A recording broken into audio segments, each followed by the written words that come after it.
시청자 여러분 안녕하십니까? 헬로티비 뉴스입니다. 서울시가 정비사업 속도를 끌어올리는 신속통합기획 2.0 계획을 내놨습니다. 정비사업 추진 과정에서 불필요한 규제는 없애고 중복된 규제는 간소화해 2031년까지 주택 31만 호를 공급한다는 계획입니다.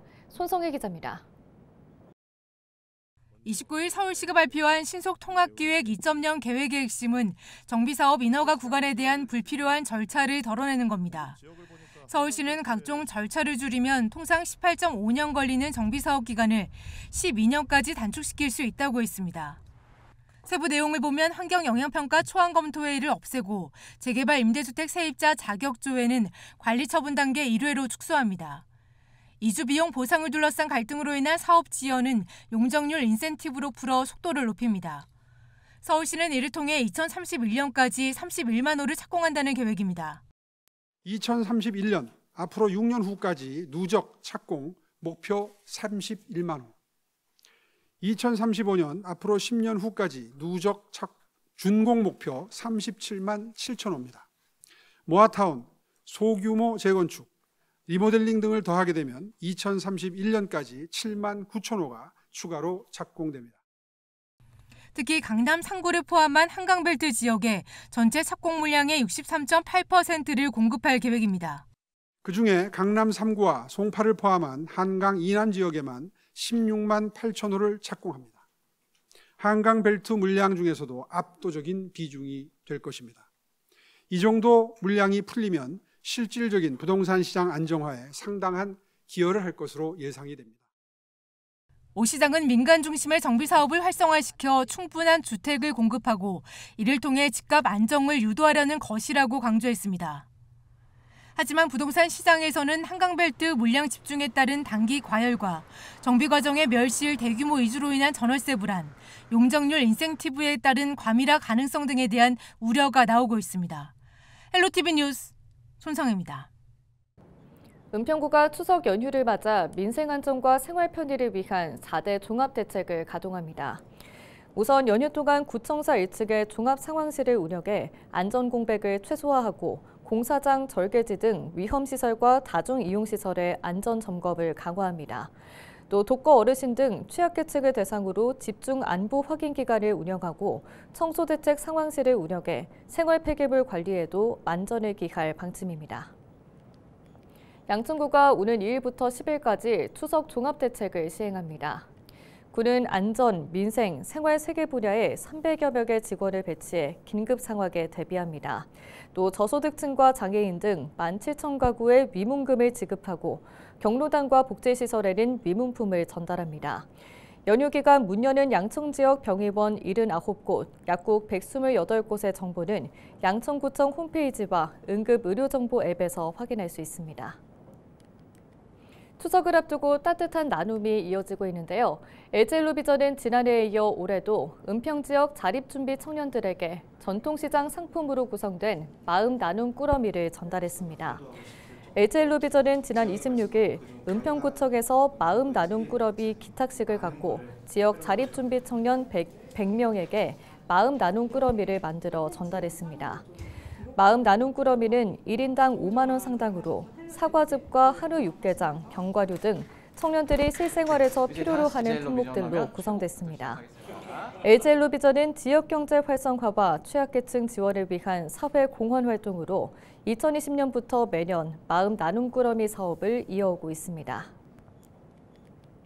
한강버스가 안전사고 문제로 운항을 중단한 가운데 오세훈 서울시장이 시민들에게 송구하다는 입장을 밝혔습니다. 오 시장은 29일 오전 주택공급 대책 관련 기자회견 도중 한강버스 관련 입장을 밝히지 않을 수 없다며 시민 여러분께 송구스럽다고 말했습니다. 오 시장은 지난 열흘 동안 기계적, 정기적 결함이 반복되다 보니 시민들의 불안감이 생긴 것도 사실이라며 이번 기회에 운항을 중지하고 충분히 안정화시킬 수 있다면 그게 바람직하겠다는 결정을 내렸다고 설명했습니다. 앞서 서울시는 29일부터 약 한 달간 한강버스의 승객 탑승을 일시 중단하고 성능 고도화와 안정화를 위한 무승객 시범 운항을 실시한다고 밝혔습니다. 중국 출장에서 복귀한 김동연 경기도지사가 긴급 회의를 열고 정부 온라인 시스템 마비 사태에 대한 경기도민의 불편을 최소화할 대응책 마련을 요청했습니다. 김 지사는 지난 28일 오전 경기도청 재난안전대책본부 상황실에서 김성중 행정 1부지사와 최용철 소방재난본부장 직무대리, 이종돈 안전관리실장 등 관련 실국장이 참석한 가운데 경기도 정보시스템 긴급조치 상황점검회의를 열었습니다. 경기도에 따르면 경기 주거복지 포털 등 나머지 26개 서비스는 이상이 없는 것으로 조사됐습니다. 도는 경기도 홈페이지 등을 통해 중단된 서비스와 대체 창구를 안내하고 있으며 국민신문고 장애 복구 시까지 120 콜센터 비상근무를 실시합니다. 김 지사는 신속하게 대책을 들어서 차질 없이 해주길 바란다고 말했습니다. 경기도가 버스 총파업에 대비해 비상근무 체제에 돌입한다고 29일 밝혔습니다. 경기도 버스노조는 9월 30일 최종 협상 결렬 시 10월 1일 첫자부터 총파업에 나선다고 예고했는데요. 도에 따르면 현재 노조는 공관관리제의 경우 서울시 수준의 임금 인상, 민영제의 경우 탄력 근로제 연장 반대와 1일 2교대제 전환 등을 요구하고 있습니다. 노조는 9월 30일 경기지방노동위원회 최종 조정회의까지 결렬되면 도내 전체 시내외 버스 약 80%가 파업에 참여할 것으로 추산하고 있습니다. 도는 조정시한 만료 전까지 최대한 노사대표를 설득하는 한편 파업에 대비해 비상수송대책본부를 구성해 24시간 비상근무체계를 가동할 예정입니다. 특송 화물을 이용해 액상 필로폰을 밀수입한 태국인 여성들이 검찰에 넘겨졌습니다. 인천공항세관은 마약류 관리에 관한 법률 위반 혐의로 지난 7월 태국 국적의 불법 체류자 30대 여성 2명을 구속 송치했다고 밝혔습니다.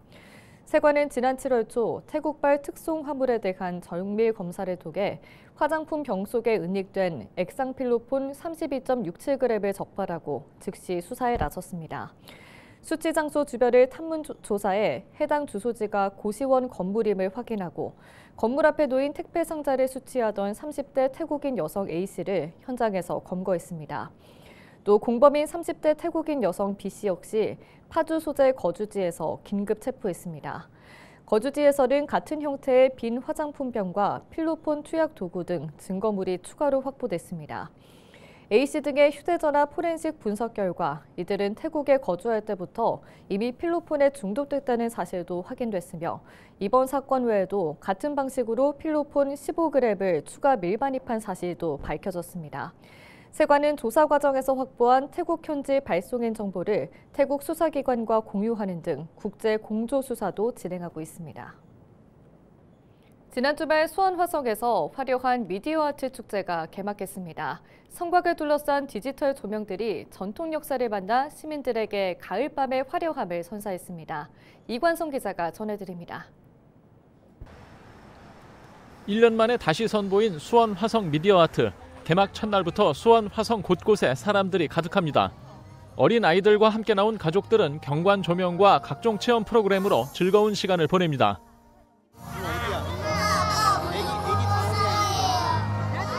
수원 화성 미디어 아트의 볼거리는 단연 성곽을 비추는 디지털 조명입니다. 수백 년 전 쌓아 올린 성벽에 화려한 영상들이 어우러져 웅장한 전통문화 예술 작품을 마주하게 만듭니다. 성곽 위를 걷는 것도 이날만큼은 특별한 경험입니다. 화섬은 미디어 아트 본무대에서는 공연형 미디어 아트로 화려함 그 이상을 경험할 수 있습니다. 세계문화유산과 디지털 기술이 만나 사람들의 눈과 귀를 빠져들게 만듭니다.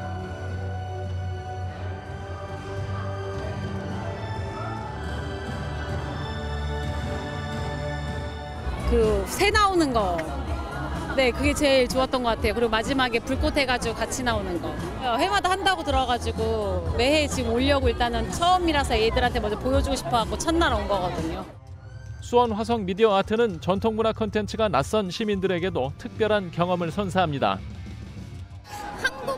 한국 전통은 계속 했으면 좋겠어요. 사물놀이 같은 거? 네, 이렇게 머리 해가지고 이렇게 돌리는 거 있잖아요. 그거 전통. 상모돌리. 맞아요. 그리고 그 사자를 입혀가지고 하는 거 있잖아요. 그런 것들 한국 문화유산 그런 것들 했으면 좋겠어요. 2025 수원화성 미디어 아트는 10월 12일까지 화서문과 장안문, 창룡문과 팔달문 일대에서 화려한 빛을 선보입니다. 헬로티비 뉴스 이관서입니다. 아카데미 공식 지정 국제영화제인 제27회 부천 국제 애니메이션 페스티벌이 다음 달 24일 개막식을 시작으로 닷새 동안 부천 일대에서 열립니다. 이번 영화제 상영작은 31개국 115편으로 CGV 부천을 비롯한 한국 만화박물관 등 5개 극장 8개 스크린에서 관객들을 만납니다.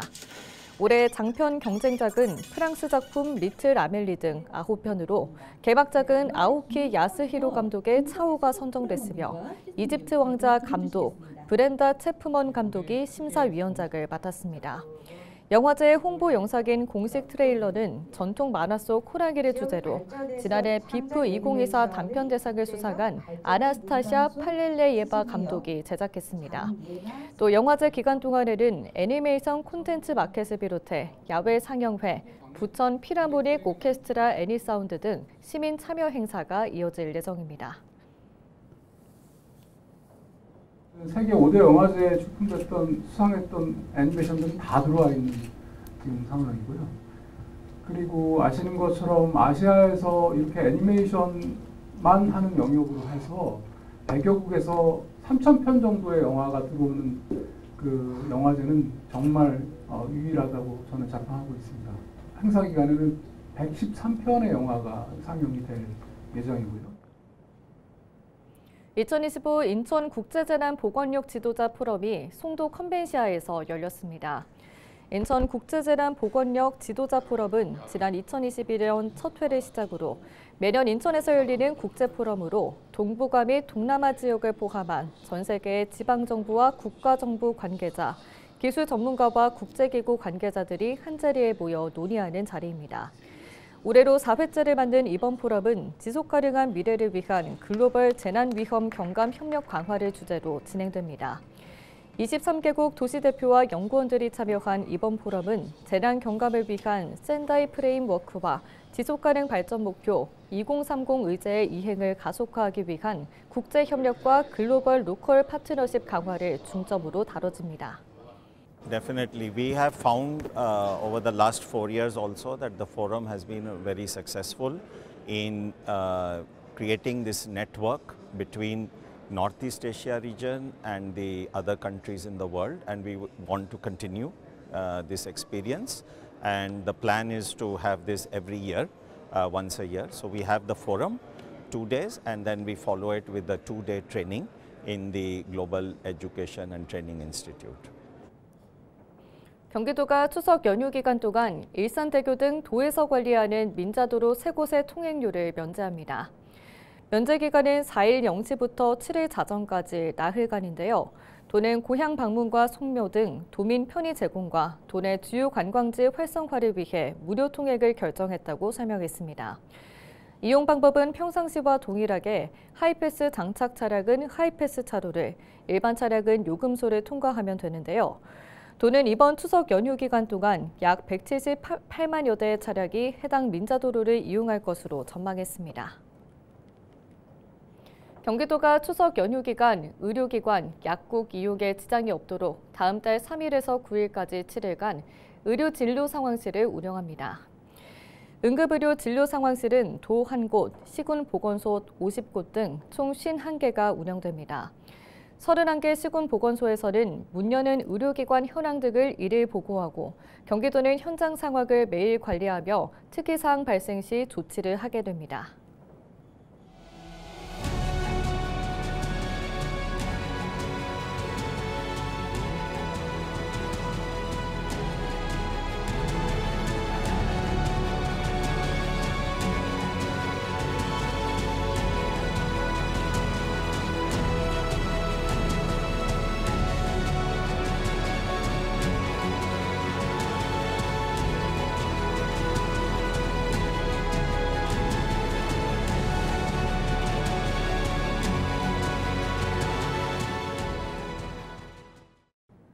뉴스를 마칩니다. 시청해주신 여러분 고맙습니다.